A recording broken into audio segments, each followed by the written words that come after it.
we wait for a minute or so? We'll wait for others to join. Sure. Yeah, Yeah. sure.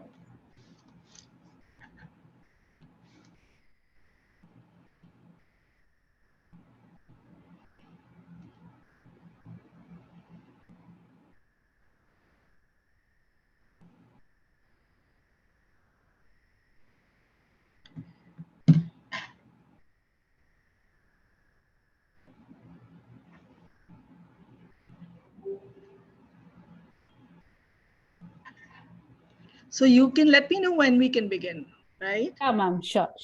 Ma'am, okay. Actually, your profile name is Isha Sharma. You want to rename to Oh, sorry. Okay. Yes, yeah. My bad. Got it.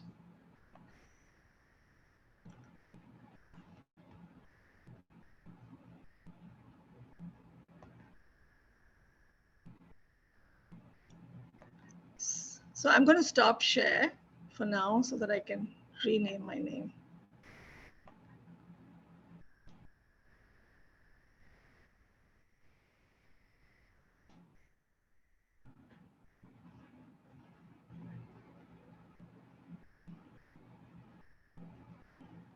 Isha is experiencing a massive power outage, so I'll do the sharing of the screen as well.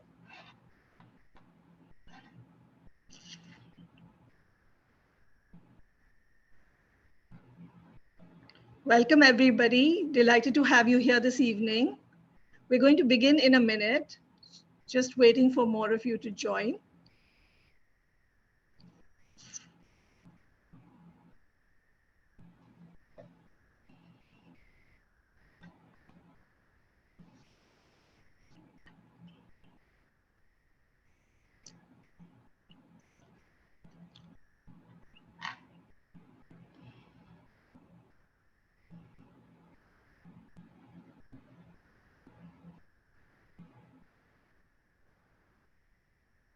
Ma'am, shall we start?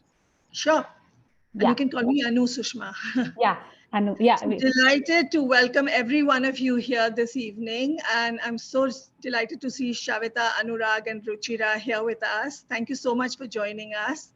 We're going to spend the next hour talking about India's development sector, opportunities, challenges, and roles that are there for people to find ways of engaging with the sector.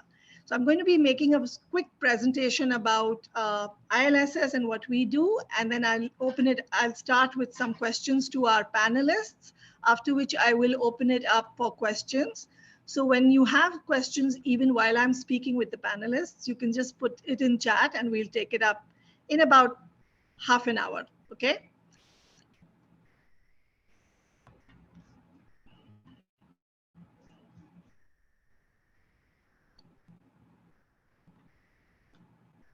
Great. So welcome everyone once again to the India Leaders for Social Sector, IIM Bangalore, a webinar today, Navigating Mid-Career Transitions to the Social Impact Sector. So why the social impact sector? So a few years ago when ILSS was being, when we were thinking of ILSS about 5 years ago, there was a very seminal study on the leadership needs for leadership in the social sector that was done by Britspan. And, it threw out some very startling sort of feedback, including things like almost 53% of the nonprofits that were surveyed, there were more than 250 nonprofits that were surveyed at that point, said they do not have senior leaders equipped to lead them in the absence of their current leaders, their founders. So very founder-centric, very founder-heavy organizations, not enough of a leadership bench, certainly not enough leadership to take over from the founders. 97% of the nonprofits believed it's vital for them to invest in the organization's leadership talent to be successful. 40% of the NGOs struggle to attract senior leadership talent. So, a sector that is solving some of the most complex issues in a country of 1.3 billion people needs to be steered by a leadership bench that is both highly committed and capable of working towards the SDGs. At ILSS, our vision and mission is really to build India's finest institution for leadership development in the social sector that will spearhead nation building. And our mission really is to train and develop India's best talent to lead and serve in the social sector as a supplement to the Indian government to create catalytic impact at scale. Our approach at ILSS is really simple. One is to infuse talent, and that's where our alumni that we are speaking to today on our panel, and of course Shaveta, who's an alumnus of IIM Bangalore, but more importantly, she's on the board of ILSS. She's the CEO of Central Square Foundation. It's the kind of leadership that actually transitioned a decade ago, Shaveta, and Ruchira and Anurag are more recent transitions. So ILSS brings in a lot of corporate leaders, gives them a learning journey, gives them a sort of almost like a soft landing to help them understand India's development sector and to see how they can engage with the sector. Transform the quality of talent. So there is wonderful talent within the sector. So can we work to help their leadership journey and to build their institutional capabilities, and of course to accelerate impact at scale. The ILSS leadership program today has completed 15 editions, more than 350 alumni. Our alumni are now everywhere in the sector in leadership roles. More than 200 organizations have hired ILSS alumni. The idea of the program is to develop competencies, to give you a perspective of what's going to happen in the sector, what's happening in the sector, to give you career support. And of course, it's a vibrant network. So this is in a nutshell about ILSS. Delighted to introduce Shaveta today. Shaveta is the CEO and MD of Central Square Foundation. She's also our board member at ILSS. She's an IIMB Alumna PGP 2000 batch. She's been a part of the founding team at CSF since 2012 and leads CSF strategy, operations, and partnerships. She leads CSF's work on FLN, foundational literacy and numeracy. By the way, the social sector has a lot of sort of acronyms you need to learn: early childhood education and EdTech, and oversees CSF's organizational development. She's passionate about bringing to life CSF's vision of quality learning for all children and government-led system reform for scale and sustainability. Before CSF, she worked at the Boston Consulting Group and Citibank. She's also been a visiting faculty member in the HR department and OB disciplines at various business schools. Shaveta earned her bachelor's degree in economics from Shriram College of Commerce, University of Delhi, and holds an MBA, as you know, from IIM Bangalore. So welcome, Shaveta. Thanks a lot, Anu. Ruchira Raj, she calls herself a maximizer. She partners with people, businesses, and social purpose organizations to decode, unlock, and enable themselves so they can make intentional and fulfilling journeys. She leverages what she has learned from IIM Bangalore, ILSS Delhi, and her very versatile professional experience of over 20 years across industries, P&G, Accenture, PepsiCo, and functions like marketing, innovation, business consulting, risk governance, process engineering, and even compliance. And living across countries, hustling as a mother to a human and a canine, being an aspiring urban farmer and a recent Krav Maga enthusiast. That's interesting. He's fascinated by the philosophy of Kintsugi, works as an executive coach, psychotherapist in training, and pays it forward as a board advisor to NGOs.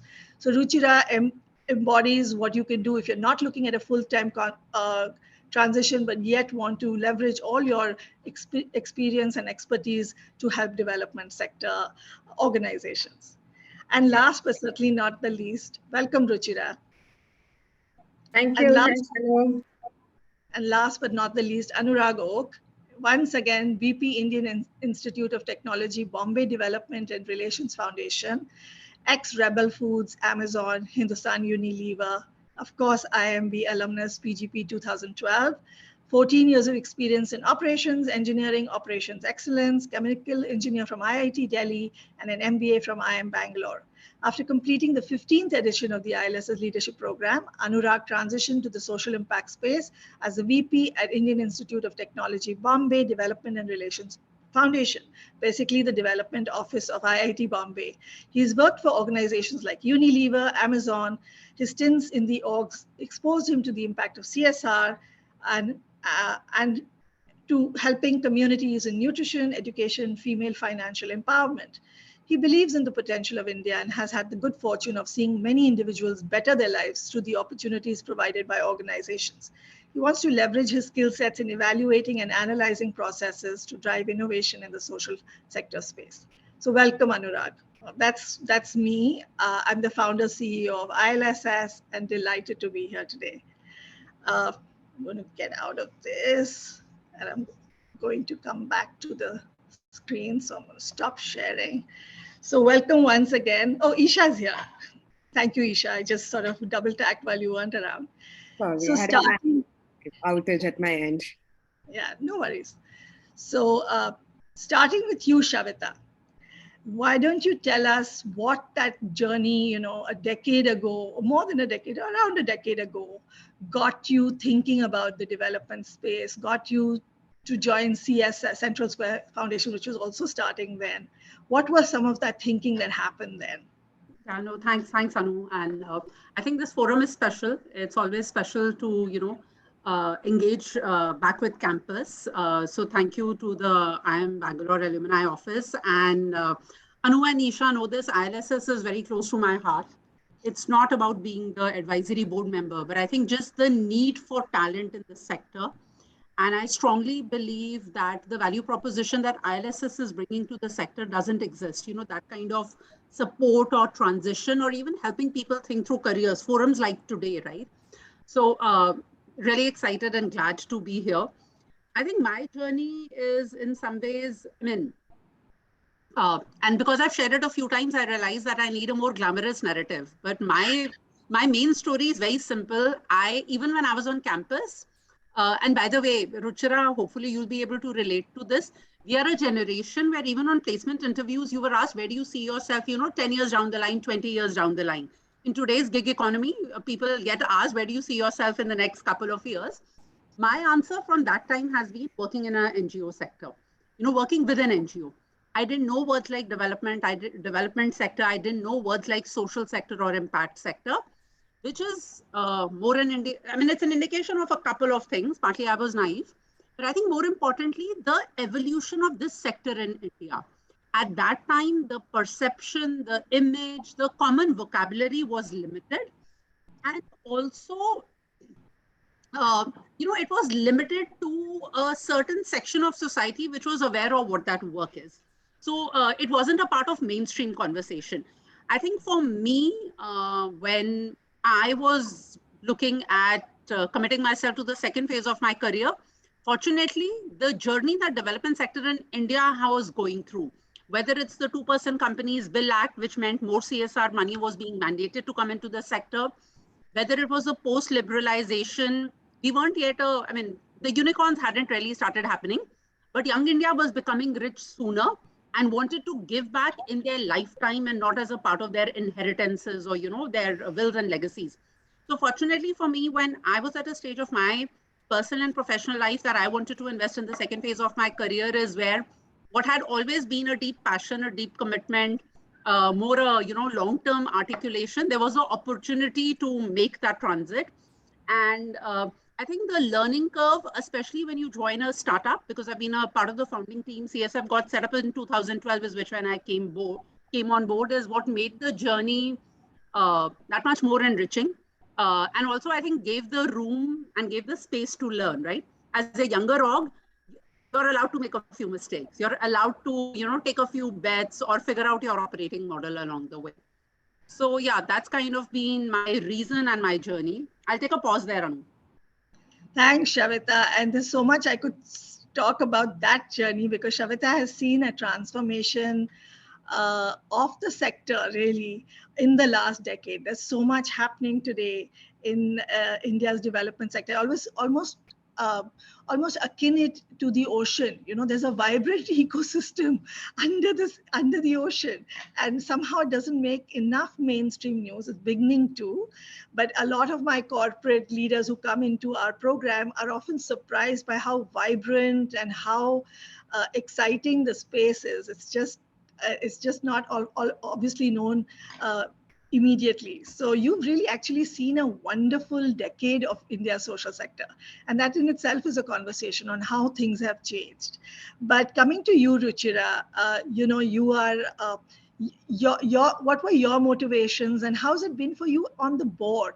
Because you're actually mentoring a lot of non-profit young organizations by being on their board and helping them strategically. So share a little bit about your motivations to come into the space and your experience being a board member for a lot of young organizations.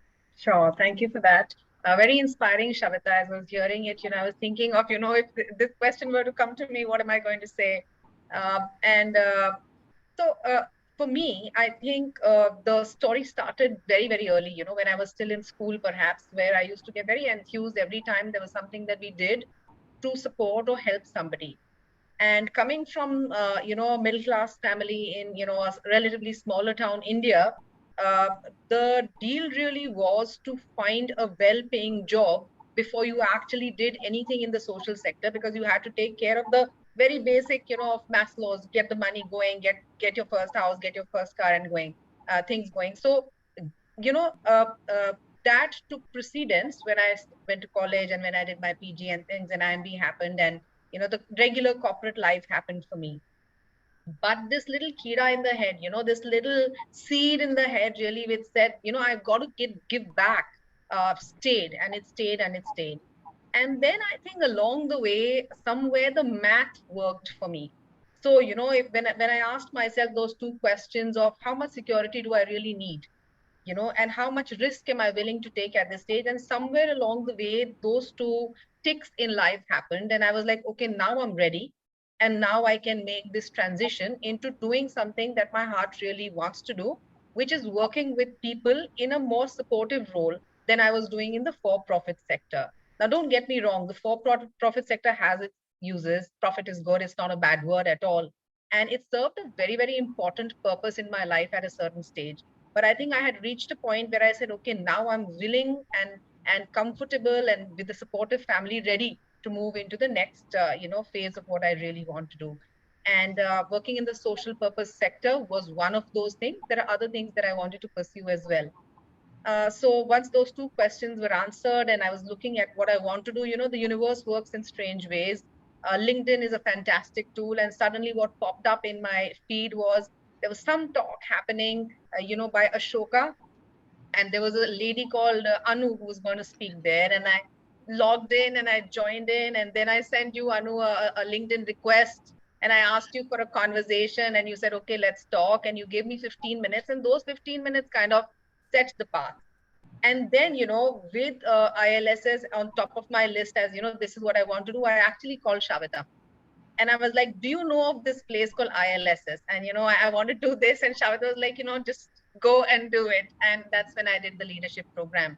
And the leadership program was very, very helpful because it actually helps you open your eyes as you get in. What do you say of a course which on the first day tells you 2 out of 3 crossovers fail? That level of open eyes is what I, had when I thought of going into, the sector. So that's how it happened. And like I told you, I wanted to do a lot of things, and working in the social sector was one of them. And when you offered the board advisors program, I jumped at it and I went in and participated. And that's where the whole journey on board advisory really started. So that's how my transition actually happened. And I can take a pause now. I know I've taken a lot of time, or would you want me to answer the second part of the question as well about the advisory work? No, tell us about your advisory work before I come to Anurag. Sure. So I work with 3 organizations in the board advisory capacity. One of them was introduced to me by ILSS, the placement cell at ILSS, Foster and Forge. And it was an interesting thing. So they sussed me out. I sussed them out. There was an interview and we decided that the values match. Because the one thing I've realized, especially in a board advisory capacity, is you either resonate with the cause or you resonate with the people you work with, because you're not in there for the money. So one of these things really has to resonate with you if you're making that big move.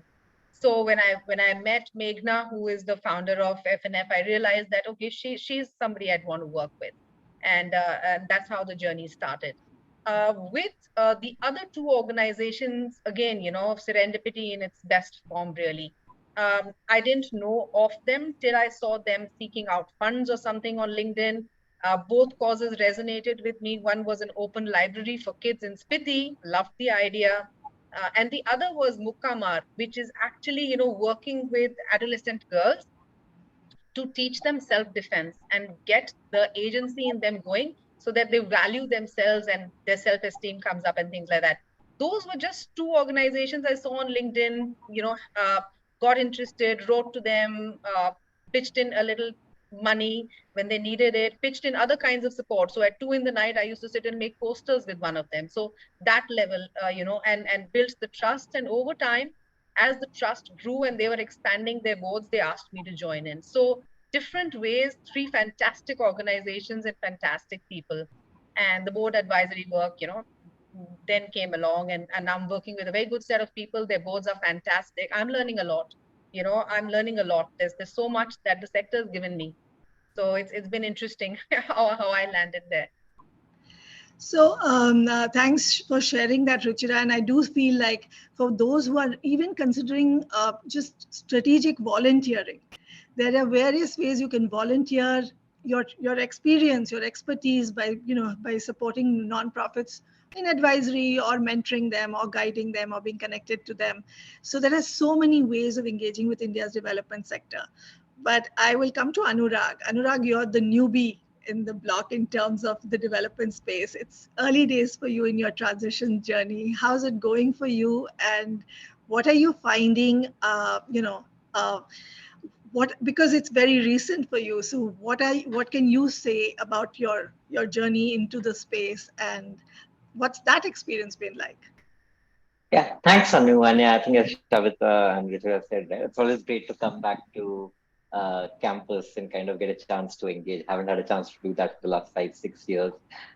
So I think for me, I mean, I would have loved to say that I was always kind of keen on NGOs and social sector, etc. That's completely not true. Hardcore capitalist, and I always believed from my first job that it's corporates that can make a difference. Uh, like as an NGO, maybe all you can do is volunteer and you can kind of make differences in individuals. As corporates, basis on practices. And I was fortunate enough to see that with the first 2 organizations that I worked, where wherever we'd go set up a factory, we'd go set up a warehouse, you were able to impact the sector a lot more, and you were able to make some real change. However, so at a certain point in time, maybe a year or 2 back, I kind of decided I wanted to kind of do something of my own. And because I was going to have some free time available, I reached out to a friend who's kind of active in the space and asking him, hey, are there some volunteering opportunities where I can get involved in, because I'm going to have some free time on your hand. That's where, so while I did that volunteering, he also suggested actually the ILSS program. So I hadn't heard of ILSS. Hadn't really looked at the space. And doing the program actually did change my mind significantly about the sector. Prior to the ILSS program, I had gone in with the mindset, maybe an arrogant and a biased mindset of that, hey, we know how to do things in corporate, and what we can teach the social sector is how to scale and how to execute, etc.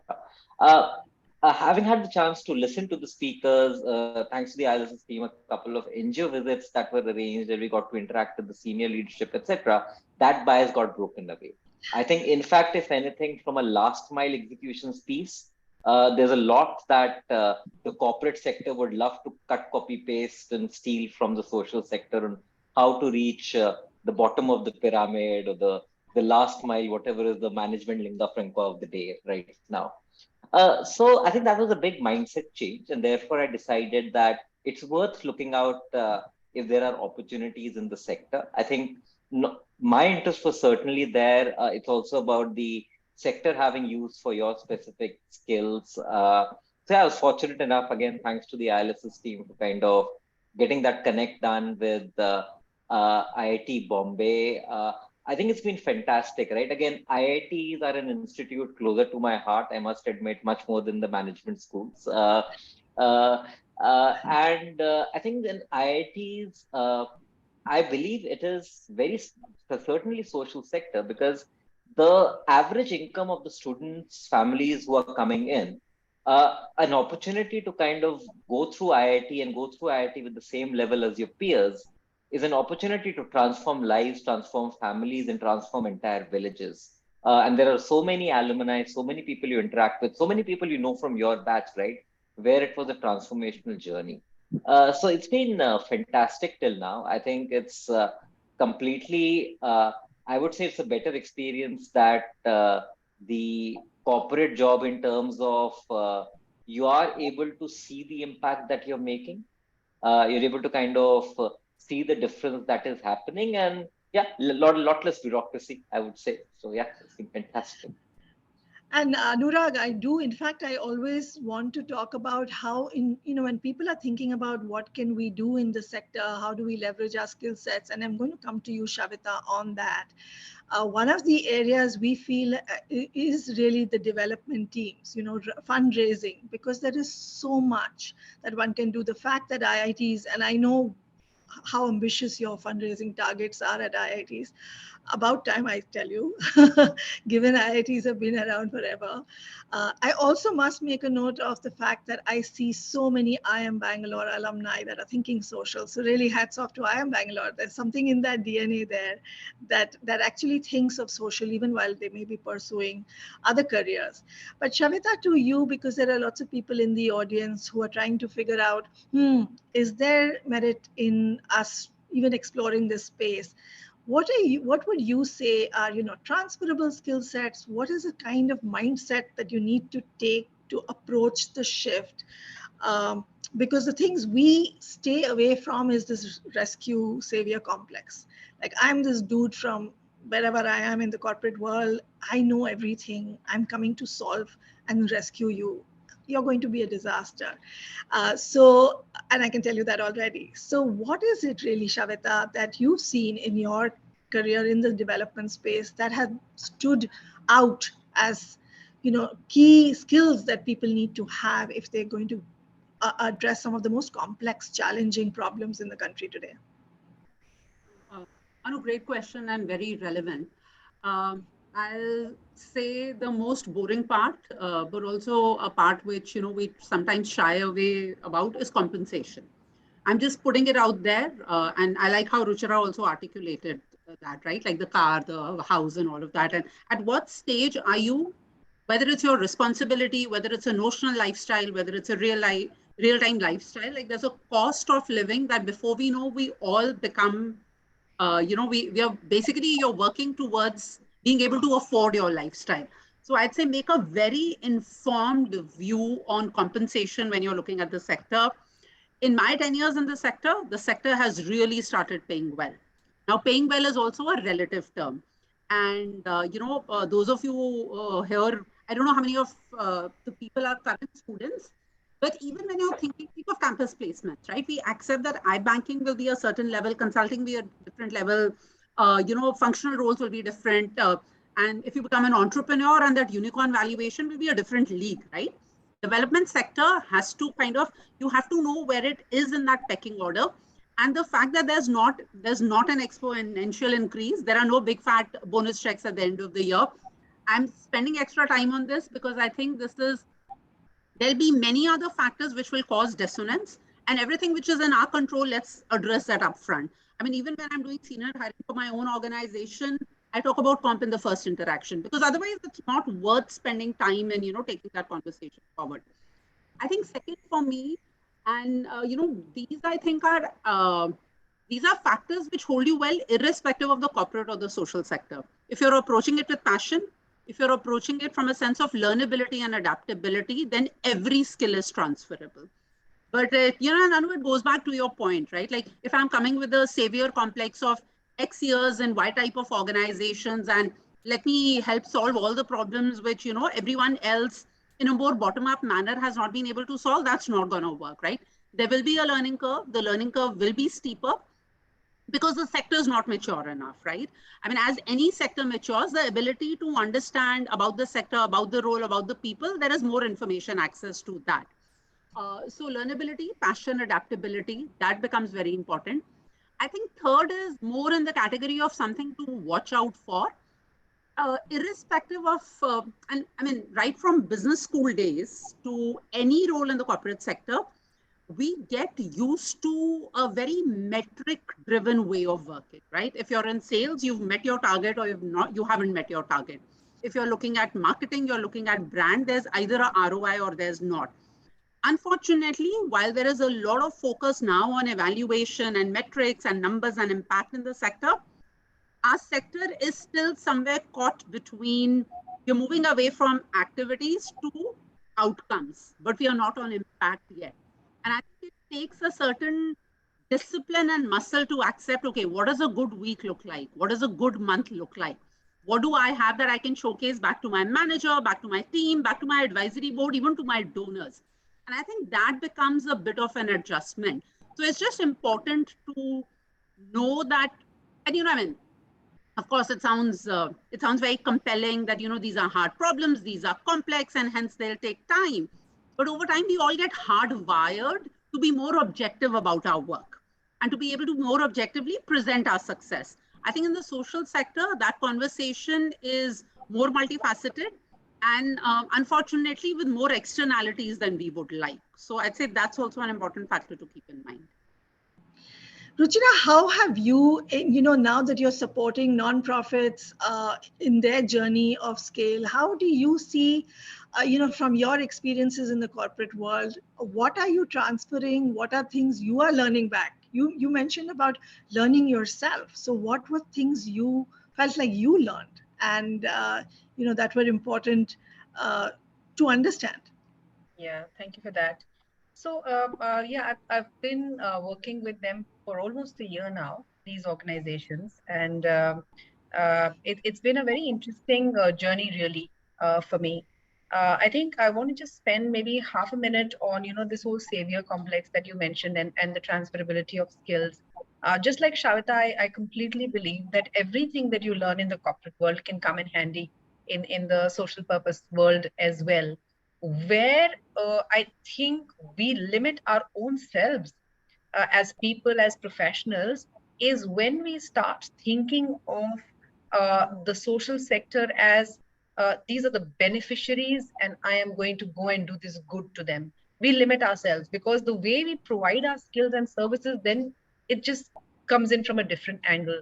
The minute you start treating them as just another set of clients, who you're working to service, who you're working to support, you are able to bring in your best from your years of learning and thinking and mindset in the corporate sector. So don't lose that, come in thinking that you are offering your services in the same manner. I think that's very important. That's one of the first things I learned, because when I came in, I was also like, I am going to do good.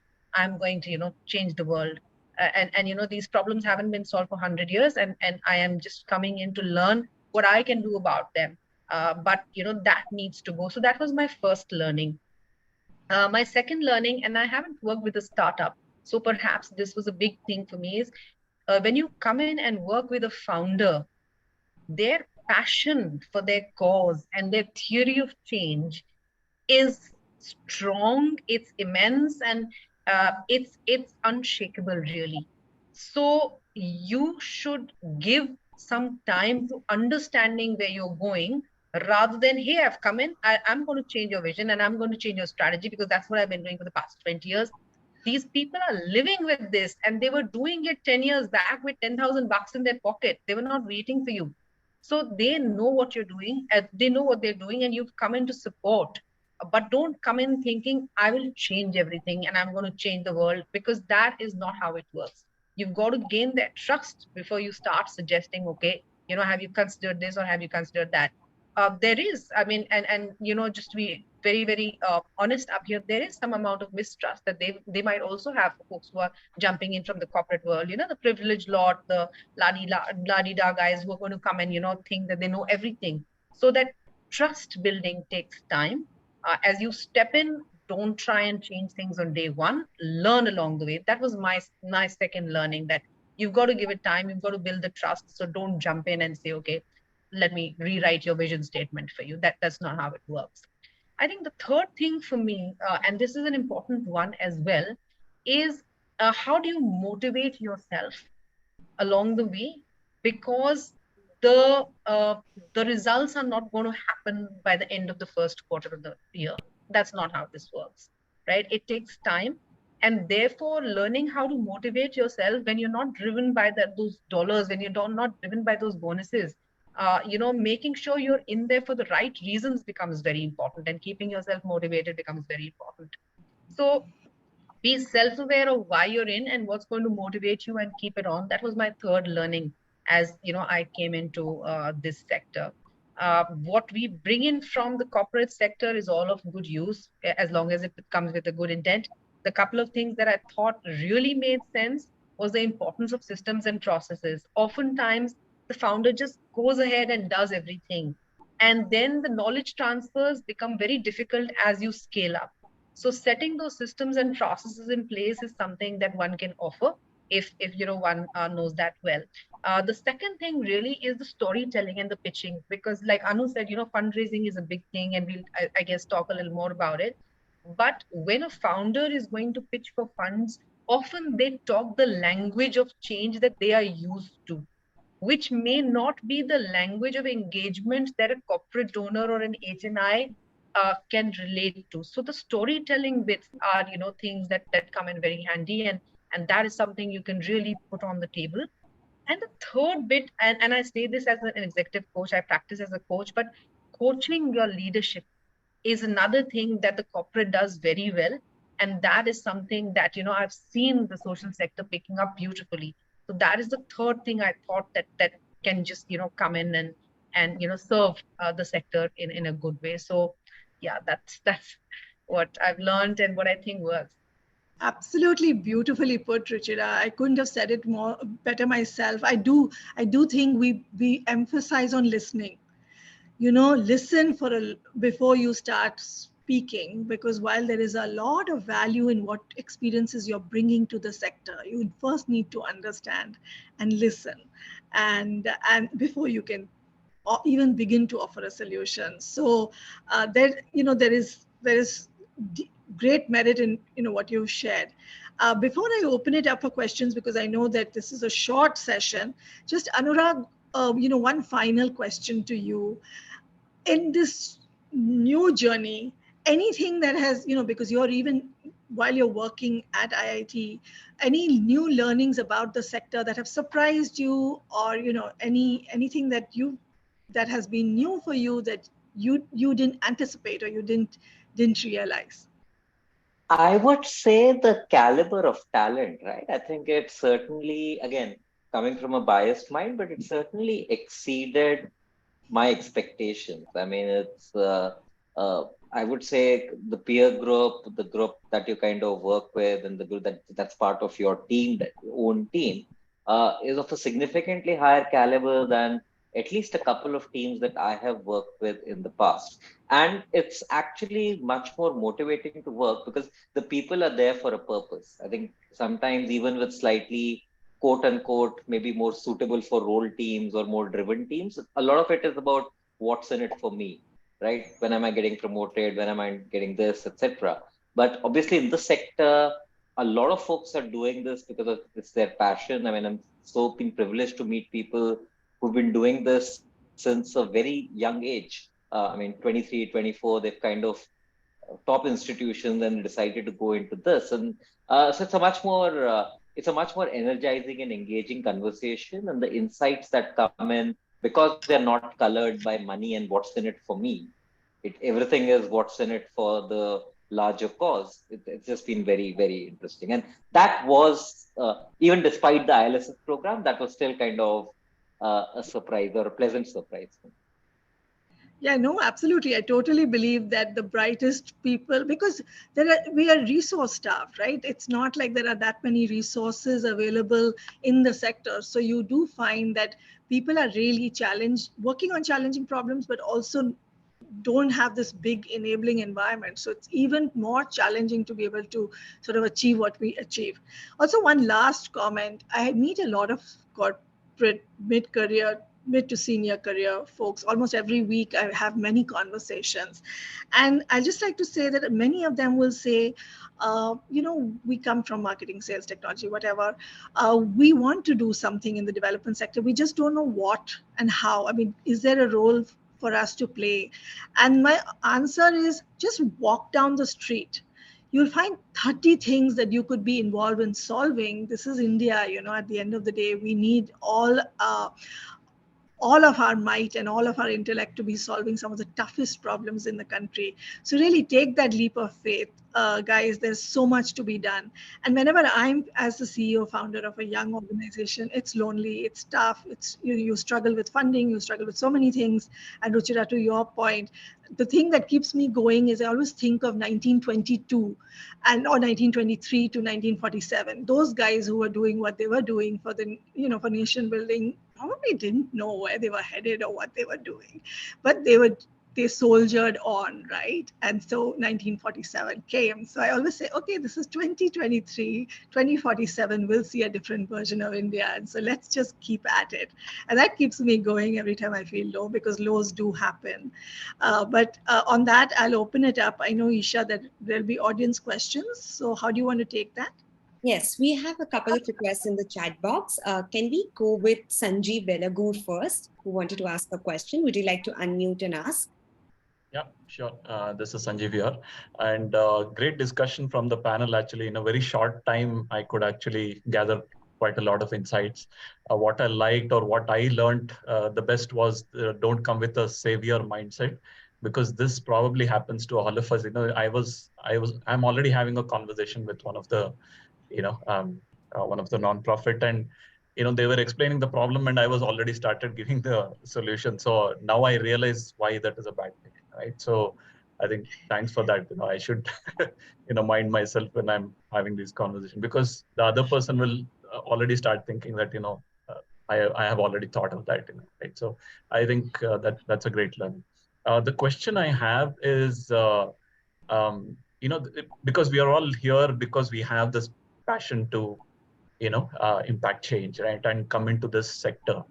But we are in different stages in our life with respect to our financial goals or financial positions, right? I mean, for example, I have 2 kids who are still studying, and I'm the sole, earner in the family, and I'm not fully financially independent that way, right? So what does it mean? I'm willing to take a pay cut. I'm willing to not look for increments. I'm willing to forego bonus checks. All those things are fine. But how much should I actually look for? What should I be, even asking when I actually have these conversations with any of the non-profits? Because I know at the end of the day, this is non-profit. They can only afford so much, and all those things. So yeah, so I guess that's the elephant in the room, I guess, from me. And of course, the second question I have, sorry to interrupt. So second question is, another motivator for us to come into this sector is probably we are stressed out from our corporate life. So are we looking for more stress here or less stress here or something like that? Because of course, our passion will probably drive us and not make this look stressful. But still, what is the perspective there? What are we looking at from a stress and balance perspective? Shaveta, I'm going to ask you this question, given that you have an organization with more than 100 people. Is it a crew cut? Do you shave off your head? What is that? What does that look like? Yeah, but Anu, if you don't mind, Sanjeev, I'll go in the reverse order. Social sector is not an easy job. It's not to de-stress. It's not to say I want to live a simpler life. It's more complicated. You'll be working harder. You'll definitely be graying sooner if you're in the social sector versus the corporate sector. And you can see Anu and Isha vehemently nodding away. So it's not an easier job. And I can't stress upon this enough because, and there's a gender lens, right? And by the way, I made my transition after a maternity break. People assume I'm moving to the social sector because I want an easier life. Nothing could have been further from the truth. A well-defined corporate has a whole mammoth machinery, right? I can be a cog in the wheel. I can afford to take it easy, for some time and then work, kind of try and catch up. Let's say you start as a rock star, then you can take it easy. You can be middle of the curve, and then you can find your spot in a normal curve of performance. Not in the social sector, because the onus or what's riding on each individual is that much more intense. And then, I'll tell you why I'm starting from there, because it all goes back to the business model. Corporates give you bonuses, or you get your valuations and get your ESOPs, because that's what the machinery is working towards. In the social sector, And there's a very interesting question on what the biggest roadblock is. We'll come to that later. But the dependence is on a donor. A donor is giving you a certain funding outlay.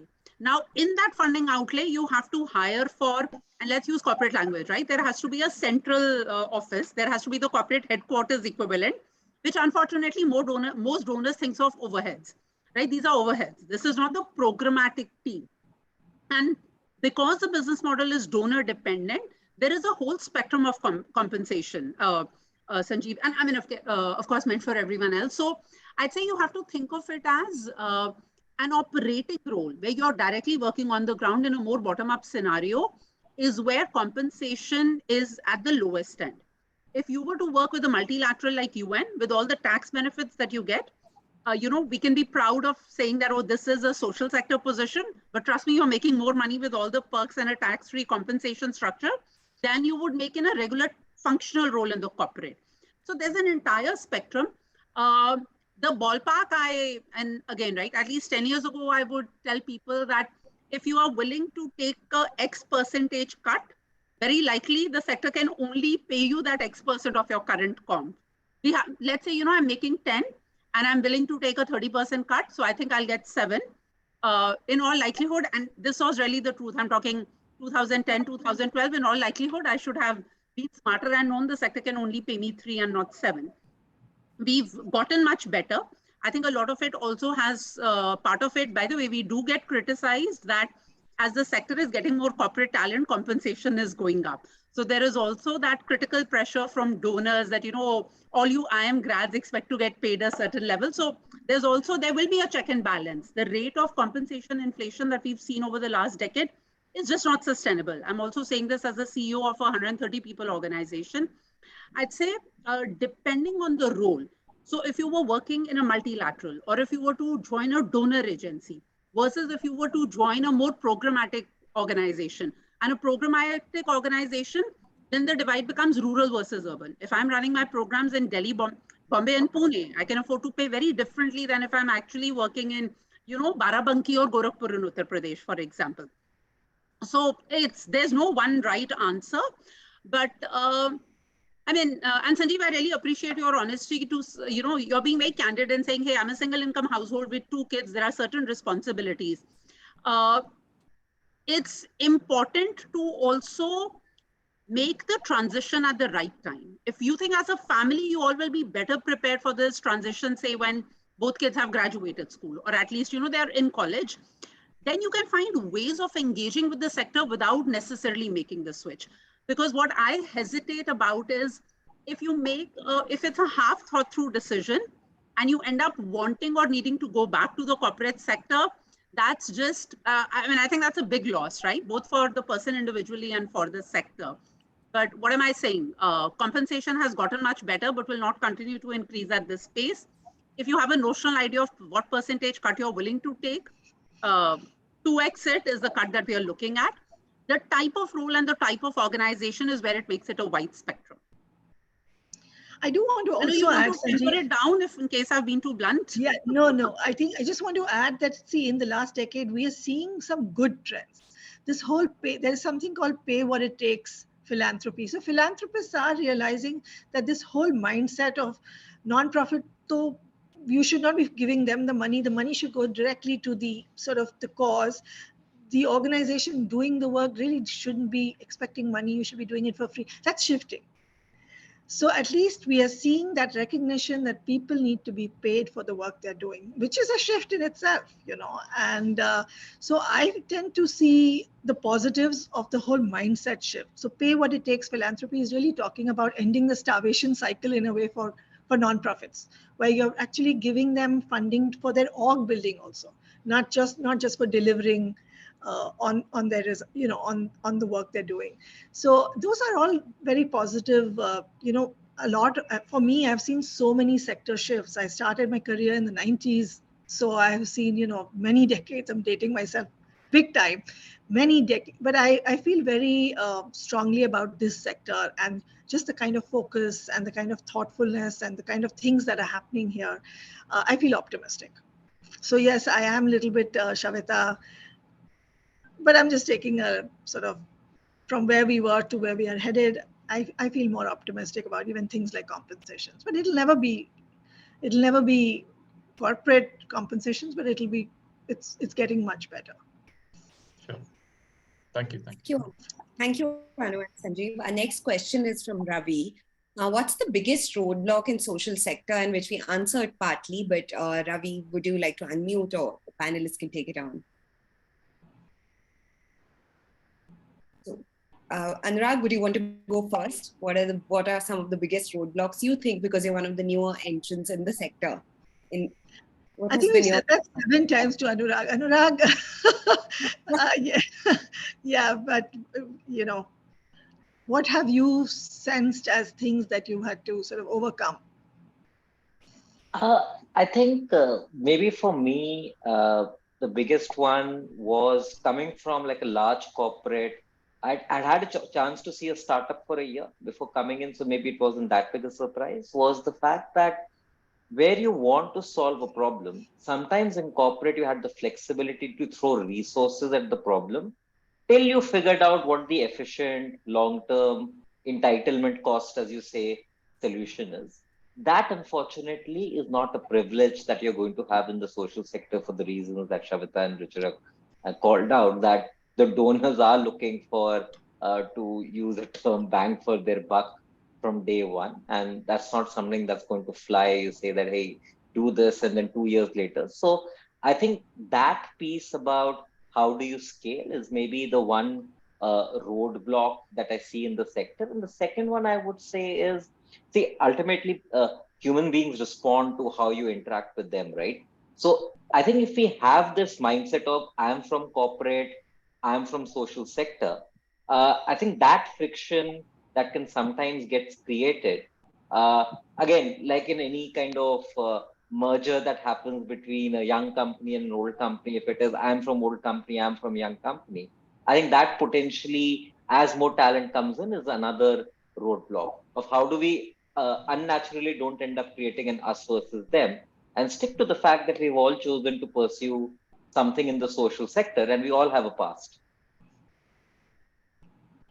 Thank you so much, Anurag. I'm going to pick some of the questions which are in a different light. We have a question from Anandita Sen-Gupta. She asks that this was a thoroughly engaging session and very well organized. Most of the speakers have been in the corporate space, and the focus is on mid-career rethink.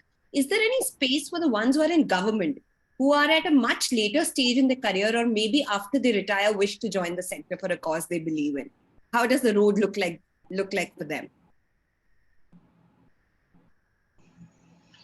Once again, I think I'm going to ask Shaveta, do you want to take a stab at this?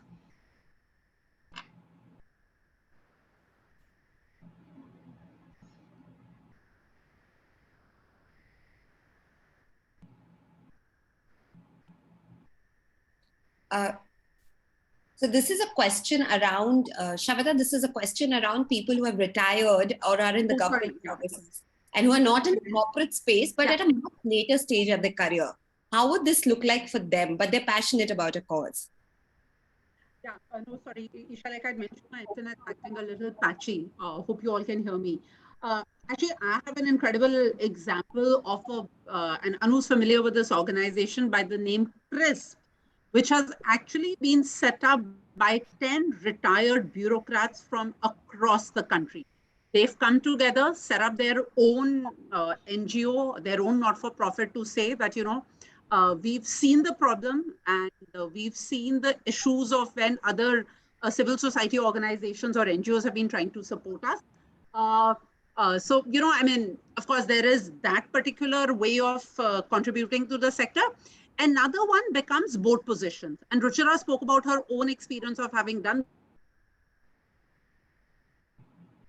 a fairly diverse variety of organizations that she's supporting. The third becomes when, what they're also able to, and again, not necessarily just government officers, but people at a different stage of life, what they're also able to do is build an ecosystem at a more local level, right? It's either the city where I come from, or it's a city where I seek to retire. And I mean, I have so many examples of a lot of the alumni groups when they go back to campuses for their, 25th year reunions, 30th year reunions, they identify an issue and they end up forming a small task force kind of team, which takes on in a more operating capacity. So from doing something on your own to taking on advisory board positions to doing something more programmatic with a group of like-minded people. I think all those options exist. Can I just add to that, Isha? Yes, of course. So just sharing, an example of one of the organizations that I work with, where we actually look for people who have experience in the government and are in the kind of positions that you just described, because the kind of work that we do, and Anu often talks about this Samaj, Sarkar, Bazaar, right? So there's often an element of work with the government that comes as part of these NGOs and SPOs. And who better to then guide the organization than somebody who's been in the system?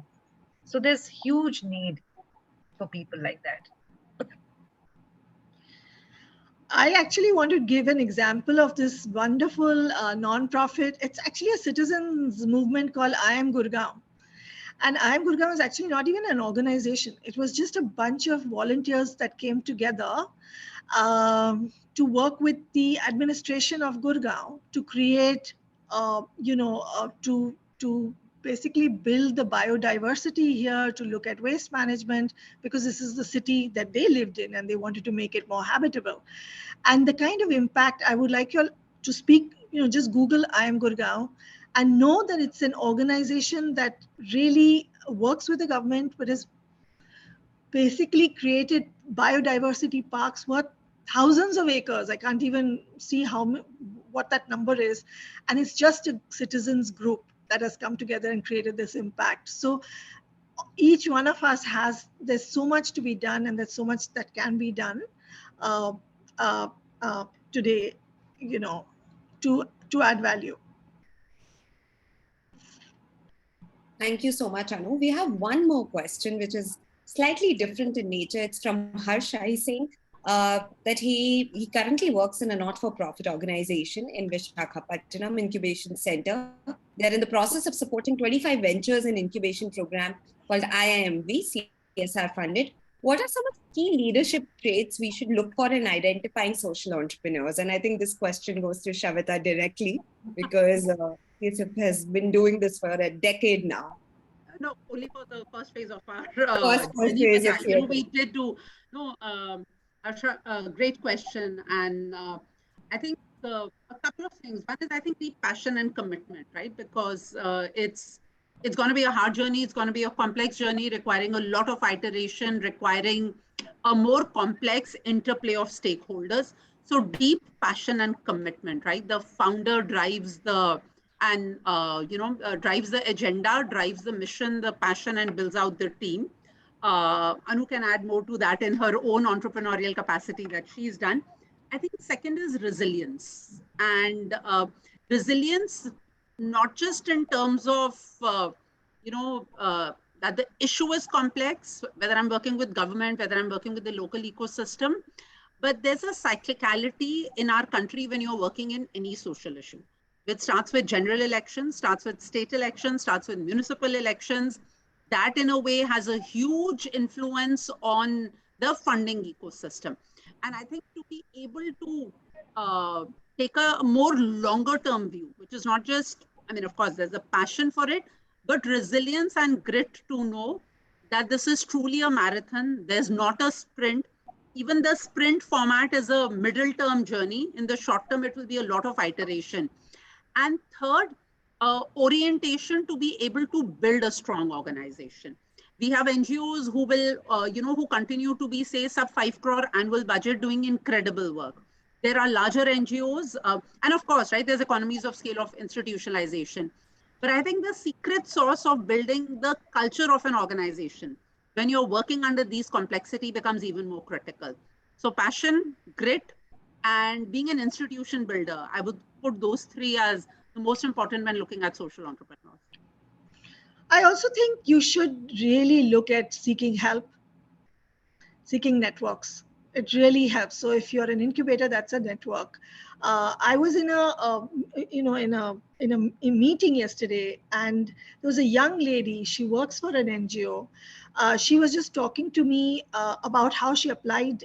She really wanted to go to Ashoka University, and she said, I didn't get selected, and I'm heartbroken. And I just said, oh, the chancellor of the board of the head of Ashoka University's board is just at the end of the room.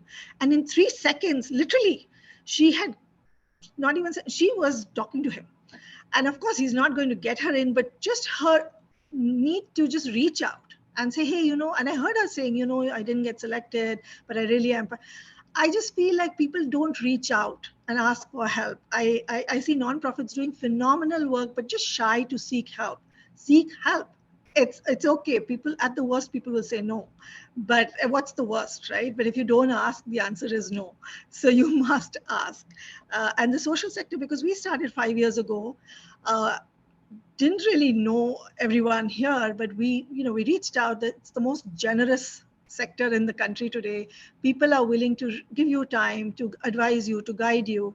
But if you don't ask, the answer is no. So definitely the ability to seek networks, seek help is a big plus. Thank you, Anu. And the IIMB Alumni Office has been kind enough to give us a couple more minutes because we have one last question from Hemant. But that would require a big answer. Hemant is from PGP 97. He runs a sustainable experiential travel company, and it is for profit. Sustainable travel happens to be the main pillar. And his question is that what does it take to start an NPO Section 8 company and then sustain it? Is specifically in terms of fundraising, tax break, and bureaucracy. Hemant, you should really check out the fundraising program ILSS offers. All these questions will be answered very well here, but Anu, over to you. So, but can you repeat the question again really quickly, Isha? Because I know I'm a for-profit company, but he would want to venture into setting up a non-profit arm. So he wanted to understand the compliance framework. What does it take to run a Section 8 company, much like ILSS? The tax, the fundraising, the bureaucracy, and okay, Hemant, this is an offline question. It's too technical for me to share here. But I must say that a lot of organizations today have the hybrid model, where they have the non-profit arm that does some work, and then they do have a for-profit arm that does other work. Because if you set up your company as a Section 8 non-profit, you have a mandate to be doing certain things, and which obviously can't have a profit motive, and so you then need to create this hybrid model. But we can talk offline, and we can give you more details there. Yeah, Shaveta, anything that I'm missing here? No, I mean, I think, yeah, this is more technical, but here again, and I know you'll remember from, even your early days, I think the governance 101 on how to do all of this, how to set up the Section 8, how to get that right advice has gotten much more structured. Yes. I think Anu and I have gone through a more challenging journey of getting all the I's dotted and all the T's crossed, and that's again a sign of the sector being more mature. And yeah, I like Isha's plug for the fundraising program. ILSS will tell you exactly how to do it. Thank you so much, everyone. And a big thank you to Tanka and Sushma and the entire IIMB Alumni Office for getting us here and letting us talk to the alumni here and all your engaging questions. I'll hand it back to Sushma for closing the session. Yeah. Thank you, everyone, for joining the session today, for the participants and all the alumni speakers, and Anu and Isha. Thank you all. Thanks a lot for having a wonderful session. Yeah. And there's some information about ILSS, some of our links in the chat box, which Avian has shared. Please do reach out to Sushma if you need additional connect. We are all connected with her. We are happy to speak with you. Any kind of questions around our programs, what we do in the sector, upcoming webinars. There's one coming up on 28th Jan, which is open for all. And some of you might receive, some of you can sort of join in if you look at our social media handles as well. So have a great evening, all of you. Thank you. Thank you. Thank you, Shaveta, Ruchira, Anurag. Thank you, Sushma. Thank you. Thank you, everyone. Bye. Yeah.